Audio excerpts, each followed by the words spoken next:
এই ভিডিওতে আমরা 100টা বাড়ি তৈরি করে সেগুলো দিতে চলেছি। আর প্রত্যেকটা বাড়ি প্রত্যেকটা পরিবারের জীবন বদলে দিতে চলেছে, যাদের নিজের কোনো বাড়ি নেই। আর এটা ওরা জানে না। আমরা একটা বাড়ি বানিয়ে ফেলেছি। তোমাদের চোখের কাপড়টা খোলো আর পিছন ফিরে দেখো, এটা হলো তোমাদের নতুন বাড়ি। ওয়াও, ওর রিয়াকশনটা একবার দেখো। ওরা এখন খুবই আনন্দিত। আমার খুব ইচ্ছে ছিল এদের একটা বাঙ্ক বেড হোক, আমার স্বপ্ন সত্যি হয়েছে। এটা হলো 100টা বাড়ির মধ্যে প্রথম বাড়ি যেগুলো আমরা দিতে চলেছি। প্রথম ওদের খুশিতেই আমাদের খুশি। চলো পরের বাড়িগুলো দেওয়া যাক। এই ভিডিওতে প্রত্যেকটা বাড়ি তৈরির সাথে সাথে আমরা চেষ্টা করছি এই সমস্ত পরিবারগুলোকে একটা সুন্দর জীবন দেবার, যাদের বাড়ি নামের কোনো আশ্রয়স্থল নেই। আর আমরা এই ভিডিওতে মিলিয়নেরও বেশি ডলার খরচা করছি এই বাড়িগুলো তৈরি করতে, কারণ জামাইকার এই অংশে প্রায় 5 লাখেরও বেশি মানুষ অসুরক্ষিত এবং ঝুঁকিপূর্ণ পরিবেশে বসবাস করে। যেমন পরের এই পরিবারটি, যাদের বাড়ির অবস্থা এতটাই খারাপ যে সেটা যে কোনো মুহূর্তে ভেঙে পড়তে পারে। তাহলে তুমি এটা বানিয়েছো? হ্যাঁ। নিজেই বানিয়েছো? হ্যাঁ, আমি কাঠ আরো এইসব জিনিস কিনে তৈরি করেছি। আমরা তো পাহাড়ের উপরে আছি, তার মানে এই সমস্ত মেটেরিয়াল তুমি পাহাড়ের উপরে এনেছো? হ্যাঁ। হ্যাঁ, মাথায় করে। ওয়াও, আমরা জানতাম এই পরিবারের একটা ভালো বাড়ির প্রয়োজন, তাই আমরা তাদেরকে ট্রিপে পাঠালাম, যাতে আমরা পর্যাপ্ত সময় পেয়ে যাই আমাদের পার্টনারের সাথে তাদেরকে একটা ব্র্যান্ড নিউ বাড়ি গিফট করতে। তোমরা দেখলে একটা পরিবার এইরকম একটা বাড়িতে থাকতো, আর এখন তারা এখানে থাকবে। আর আমি ওদের রিয়াকশন দেখার জন্য অপেক্ষা করতে পারছি না। ও ওয়াও! তোমরা এখন সামনে যেটা দেখতে পাচ্ছ সেটা হলো তোমাদের নতুন বাড়ি। তোমাদের ট্রিপে পাঠানোর কারণ হলো আমরা চেয়েছিলাম তোমাদের চোখের আড়ালে নতুন বাড়ি তৈরি করে তোমাদেরকে চমকে দিতে। চলো তোমাদের ভেতরটা দেখাই, দেখো কেমন। ওয়াও! আমি দেখেছিলাম তোমাদের কিছু নতুন ফার্নিচারের প্রয়োজন, তাই আমরা নতুন বাড়িটাকে সম্পূর্ণ ফার্নিশড করে দিয়েছি। ইলেকট্রিসিটি ছাড়াও তোমাদের জন্য এই বাড়িতে একটা ওয়াটার ট্যাঙ্কও আছে। এখানে একটা বাঙ্ক বেডও আছে তোমার 2 সন্তানের জন্য। দারুণ! আর এই হলওয়ে দিয়ে গেলে তোমাদের বেডরুমটাও দেখতে পাবে। নাইস! তোমার সদ্যজাত সন্তানের জন্য একটা দোলনাও রেখেছি। টায়রা, ওটা তোমার দোলনা। আমরা খুব কষ্টে ছিলাম, তোমরা আমাদের জীবনটা পুরো বদলে দিলে। এটা অফিসিয়ালি তোমার নতুন বাড়ির দলিল। তোমাদের অনেক ধন্যবাদ। দুর্ভাগ্যজনক হলেও এরকম অসুরক্ষিত জীবনযাপন করে আরো অনেকগুলো ফ্যামিলি, এবং কিছু ক্ষেত্রে সেগুলো ঝুঁকিপূর্ণ। এইখানে একটা পরিবার বসবাস করে। আমরা জানতে পারলাম এখানে ছাদ থাকলেও সেটা কোনো কাজের নয়। যখনই বৃষ্টি হয় এখান দিয়ে জল পড়ে, এখান দিয়ে জল পড়ে, এখান তার দিয়ে। সন্তানেরা ভিজে যায় এবং ঘুমোতে পারে না, কিন্তু আজ থেকে সেটা আর কোনোদিনও হবে না। দেখো, এটা হলো তোমার নতুন বাড়ি। এই নাও, ধরো চাবি। ও মাই গড! আমি নতুন বাড়ি পেয়েছি। কিন্তু অবশ্যই এখানে আমরা থেমে থাকিনি। আমরা একের পর এক বাড়ি তৈরি করেছি জামাইকার এই সমস্ত ফ্যামিলিগুলোর জন্য। আর 100টা বাড়ি তৈরি না হওয়া পর্যন্ত আমরা থামছি না। কিন্তু দুর্ভাগ্যবশত আমাদের পরের ডেস্টিনেশন হলো একটা নদী, যা প্রতি বছর 100টারও বেশি বাড়ি ধ্বংস করে দেয়। বর্ষাকালে এই নদী প্রতি বছর ভয়ঙ্কর রূপ ধারণ করে, জল বেড়ে যায় এবং দুপাশের বাড়িগুলোকে ভাসিয়ে নিয়ে যায়। তাই এখানে থাকাটা খুবই দুর্ভাগ্যজনক। যেমনটা তোমরা দেখতে পাচ্ছ, ওখানে একটা ফ্রিজ আছে, যেটা দেখে মনে হচ্ছে কোনো একটা বাড়ি ভেসে গেছে। একদম ঠিক। তাহলে তুমি বলছো বন্যা হলে নদীর দুপাশে যে সমস্ত ফ্যামিলিগুলো থাকে তাদের বাড়িগুলো সম্পূর্ণরূপে ধ্বংস হয়ে যায়। হ্যাঁ, এটা ঠিক।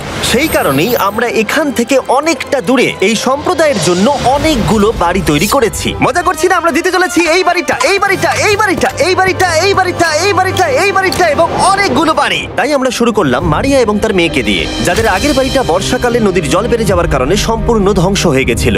এমনকি একটা বিছানাও তাদের কাছে নেই। প্রত্যেকটা দিন তাদেরকে লড়াই করে বাঁচতে হচ্ছিল। ভগবানের আশীর্বাদে আমরা বেঁচে আছি। আর আপনাদের কষ্টে থাকতে হবে না। এবার তোমরা প্লিজ ঘোরো আর তোমাদের নতুন বাড়িটাকে দেখো। একবার তোমরা ঘুরে দেখো, এই হলো তোমাদের নতুন বাড়ি। ও মাই গড! ধন্যবাদ ভগবান, তোমাকে অনেক অনেক ধন্যবাদ।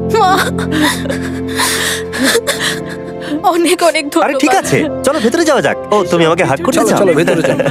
চলো ভেতরে।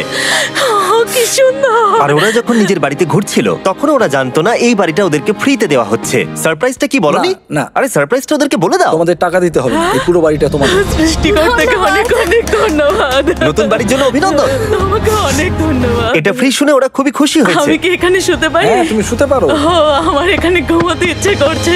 কেমন লাগলো? আমি কি তোমাকে হাগ করতে পারি? তোমার কি মনে হয়? হ্যাঁ, করে নাও। হ্যাঁ, নিশ্চয়ই। Thank you. এই জন্য আমরা এরকম ভিডিও করি। দেখো ওরা কতটা খুশি। আমি আন্তরিকতার সাথে ধন্যবাদ জানাচ্ছি। আমার মনে হয় তোমাদের আর কোনো চিন্তা থাকবে না। এটা হলো তোমাদের নতুন বাড়ি। নতুন বাড়িতে তোমাকে স্বাগত। এই সদ্যজাতর জন্য একটা দোলনাও এনেছি। বাবু, আমাদের কাছে এখন একটা বাড়ি আছে। আমার পেছনে এই মানুষগুলোকে দেখতে পাচ্ছ, যাদেরকে আমি চোখ বেঁধে দাঁড় করিয়ে রেখেছি? আমরা কিন্তু এদেরকে কিডন্যাপ করছি না। আমরা এদেরকে একসাথে এই বাড়িগুলোকে দিতে চলেছি, যা বদলে দেবে তাদের জীবন। সবাই ভালো করে শোনো, চোখের কাপড়গুলোকে খুলে ফেলো আর পিছনে ঘুরে দেখো তোমাদের নতুন বাড়ি। কংগ্রাচুলেশনস!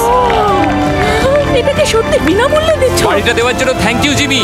আমি নিচে গিয়ে ওদের রিয়াকশন গুলো দেখি। তোমার নতুন বাড়ি কেমন লেগেছে? ভালো, ধন্যবাদ। অভিনন্দন। নতুন বাড়ি সম্পর্কে জিজ্ঞাসা করলে? নতুন বাড়ি ভালো লাগলো? তোমাদের ভালো লেগেছে নতুন বাড়ি? দেখা যাক ওরা কি বলে। কেমন লাগলো? অনেক অনেক অনেক ধন্যবাদ। ধন্যবাদ তোমাকে।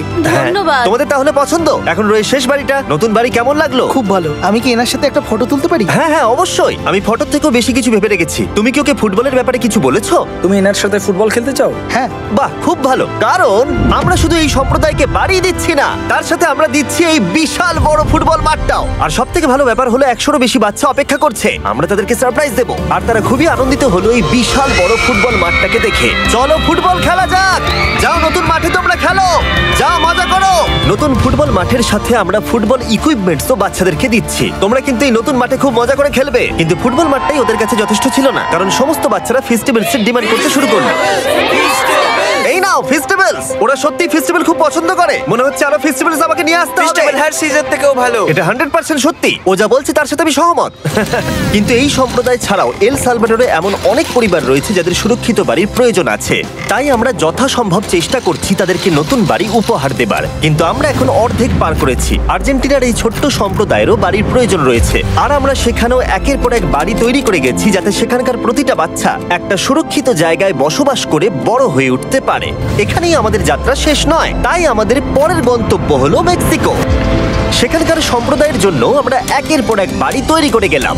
তারপরে আমরা গেলাম আমাদের পরের গন্তব্য কলম্বিয়াতে। আর সেখানে গিয়ে দেখতে পেলাম বাড়িগুলো ঝড়ের কারণে সম্পূর্ণরূপে ধ্বংস হয়ে গেছে। এর পরের পরিবার এই রকম একটা বাড়িতে বসবাস করত বললাম কারণ টর্নেডো এটাকে ধ্বংস করে দিয়েছিল। এই বাড়িগুলো এখন বসবাসের উপযুক্ত ছিল না। তাই আমরা জন আর অ্যানার জন্য একটা নতুন বাড়ি তৈরি করলাম। আর এখন আমরা এই নতুন বাড়িটা ওদেরকে দেব। ওদের কোনো ধারণাই নেই ওরা নতুন বাড়ি পেতে চলেছে। আর একটু এগিয়েই থেমে যাবে। এসো, এসো, ঠিক এসো। আছে, কাপড়টা খুলে ফেলো। অভিনন্দন। আমি জানি তোমাদের বিশ্বাস হচ্ছে না, কিন্তু এটা তোমাদের নতুন বাড়ি। তুমি দরজাটা খুলে দেখো। ওরা সবাই অবাক। আর আমার মনে হয় না ওরা বিশ্বাস করতে পেরেছে এটা ওদের নতুন বাড়ি। ওরা কিচ্ছু বলতে পারছিল না, কিন্তু চোখের জল অনেক কিছু বলে দিচ্ছিল। অভিনন্দন তোমাকে, অভিনন্দন। এটা তোমাদের। এই বাড়িটা অনেক বড়। এর আগে শুধু আমাদের কাছে একটা অর্ধেক রুম ছিল, আর এখন আমাদের কাছে বাড়ি আছে। আমাদের কাছে এখন বাড়ি আছে। কিন্তু জন আর অ্যানা ছাড়াও কলম্বিয়াতে বহু মানুষের এটা প্রয়োজন ছিল। তাই আমরা এই সম্প্রদায়ের জন্য বাড়ি তৈরি করতে শুরু করে দিলাম। এটা কি তোমার পছন্দ হয়েছে? দেখো ওর হাসিটা দেখো। এই পৃথিবীতে প্রত্যেকটা পরিবারের একটা সুরক্ষিত বাড়ি পাবার অধিকার রয়েছে। কিন্তু প্রতিটা বাড়ি তৈরি করাই এতটা সহজ ছিল না। আমি ভুল করে দরজার লকটাকে ভেঙে ফেলেছি। বাইরে জিনিসগুলো রয়েছে যেগুলোকে ভেতরে নিয়ে যেতে হবে। এদিকে ফ্যামিলিটাও এগিয়ে আসছে। জানলাতেও গ্রিল লাগানো আছে, তাই খোলা যাচ্ছে না। আমি এবার বুঝতে পারছি না কি করব। খুলছে না ভাই। ঠিক আছে, পরিবারটা চলে এসেছে, সময় এবার শেষ। আমি কোনো স্বপ্ন দেখছি না তো। এই তোমরা কেমন আছো? এই এদিকে চলে এসো। ঠিক আছে, যাই হোক, আমি ভুল করে দরজার লকটাকে ভেঙে ফেলেছি আর দরজাটা এখন খুলছে না। তুমি একবার চেষ্টা করো না। মানে আমি হয়তো। হ্যাঁ, হয়ে গেছে। আরে এ কি? তুমি কি করে করলে? এই তো। আমরা কিছুই পারি না। চলো সবাই এগুলো ধরো। সত্যি কথা বলতে আমি তালা খোলার ব্যাপারে অতটা জ্ঞানী নই। তোমরা ভেতরে যেতে চাও? ওরা কিন্তু এখনো পর্যন্ত এখানে কোনো ফার্নিচারই দেখেনি, কিন্তু এখন থেকে তাদের কাছে একটা বাড়ি রয়েছে যেটা তাদেরকে সুরক্ষিত রাখবে। আমরা এটাও শুনেছিলাম তাদের কাছে যাতায়াতের কোনো উপায় ছিল না, আর তাই আরেকটা সারপ্রাইজ। আমরা তোমাদের জন্য একটা ব্র্যান্ড নিউ মোটরসাইকেল এনেছি। এই নাও চাবি। অনেক অনেক ধন্যবাদ। কোনো ব্যাপার নয়। ইয়েস, এখন তোমার কাছে নতুন বাড়ি আছে আর মোটরসাইকেল আছে। আর এই পরিবারটা ছাড়াও আমি লক্ষ্য করেছি যারা বাড়ি পেল তাদের বাড়ি ছাড়াও যাতায়াতের সমস্যাও ছিল, আর আমি এখন সমাধান করব। হলো এটা। আমরা এই গ্রামের প্রতিটা বাচ্চাকে বাইসাইকেল দিতে চলেছি। ধন্যবাদ মিস্টার বিশ। কোনো ব্যাপার নয়। ধন্যবাদ মিস্টার বিস্ট। কলম্বিয়াতে এতগুলো বাড়ি বানানোর পরেও আরেকটা বাড়ি বাকি ছিল যেটা আমরা উপহার দেব। আর শেষ পর্যন্ত 100তম বাড়ি। চোখের কাপড়টা খুলে ফেলো আর তোমাদের নতুন বাড়িটাকে দেখো। থ্যাংক ইউ সো অভিনন্দন মাচ। তোমাকে, অনেক অভিনন্দন। বড় উপকার আরে, করলেন আপনি। যাও ভেতরে গিয়ে দেখো। ওয়াও, আমার সব পার্টনারকে শাউট আউট যারা বাড়িগুলো বানাতে সাহায্য করেছে। তার সাথে তোমাদেরকেও শাউট আউট, কারণ তোমরা এই ভিডিওগুলো না দেখলে আমরা এই 100টা বাড়ি বানাতে পারতাম না। আর চ্যানেল যদি এভাবে গ্রো করে, আমি আশা করব ভবিষ্যতে 1000টা বাড়ি বানাবো। দেখার জন্য ধন্যবাদ।